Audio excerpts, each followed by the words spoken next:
రేపు ఆదివారం రోజున మర్చిపోకుండా కర్పూరంతో ఇలా చేయండి. కర్పూర బిళ్ళలతో ఇలా చేస్తే చాలండి, మీకుండే ఎలాంటి సమస్య అయినా సరేనండి తీరుతుంది. మీ దరిద్రాలు కూడా పోతాయి. అద్భుతమైన ఫలితం ఉంటుందని చెప్పొచ్చు. ఎందుకంటే కర్పూరానికి అతీత శక్తి ఉంటుందన్నమాట.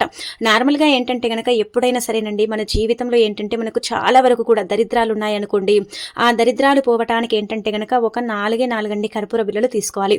అంటే మన అందరి ఇళ్లలో కర్పూరం ఉంటుంది కదా, మనం ఏంటంటే గనక హారతి ఇస్తూ ఉంటాం. కర్పూర బిళ్ళలతో అనేక రకాల పరిహారాలు కూడా మనం చేస్తూ ఉంటామన్నమాట. కర్పూరానికి అతీత శక్తి ఉంటుందని మనకు శాస్త్రాల్లో చెప్పబడుతుంది. కర్పూరంతో చేసుకునే పరిహారాలన్నీ కూడా పనిచేస్తాయన్నమాట. అందుకే ఏంటంటే గనక ఒక 4 కర్పూర బిళ్ళలు తీసుకోండి. ఏదైనా సరేనండి, దరిద్రం ఉంది, దిష్టి ఉంది, అలానే కాకుండా ఏదైనా సమస్య వస్తుంది, అది పోవట్లేదని బాధపడతారు కదా, అలాంటప్పుడు ఏంటంటే గనక ఆదివారం పూట గుర్తు పెట్టుకోండి. సాయంత్రం సంధ్యా సమయం ఉంటుంది కదా, ఆ సమయంలో ఏంటంటే గనక ఒక 4 కర్పూర బిళ్ళలు తీసుకొని ఏంటంటే మీరు చక్కగా ఎడమ చేతిలో పట్టుకోండి. అలా పట్టేసుకున్న తర్వాత ఏంటంటే గనక ఒకవేళ దిష్టి ఉంటే 11 సార్లు మీ తల చుట్టూ తిప్పి వాటిని ఏంటంటే గనక ఇంటి బయట కాల్చండి. అలా కాలిస్తే ఏంటంటే గనక దిష్టి వితిన్ సెకండ్స్ లోనే తొలగిపోతుంది. అలా కాల్చిన తర్వాత వెంటనే కాళ్ళు చేతులు శుభ్రం చేసుకోవాలి.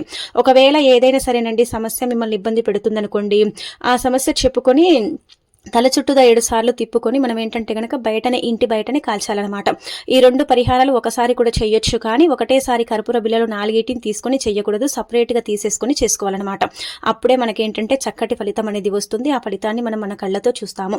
అలానే ఏంటంటే గనక మనం పెద్దగా చూడండి, ఇక్కడ డబ్బుని కూడా ఖర్చు పెట్టాల్సిన అవసరం లేదు.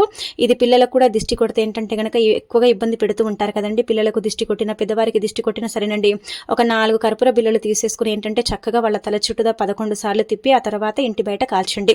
సమస్య వస్తే మీరేంటంటే 7 సార్లు తల చుట్టూ తిప్పుకొని కాల్చుకోండి. ఇలా చేయటం వల్ల ఏంటంటే గనక సమస్య తీరుతుంది. దిష్టి దోషాల నుంచి కూడా మనం ఏంటంటే గనక బయటపడే అవకాశం అయితే ఉంటుందన్నమాట. ఎందుకంటే కర్పూరానికి అతీత శక్తి ఉంటుందని పురాణ గ్రంథాల్లో చెప్పబడుతుంది.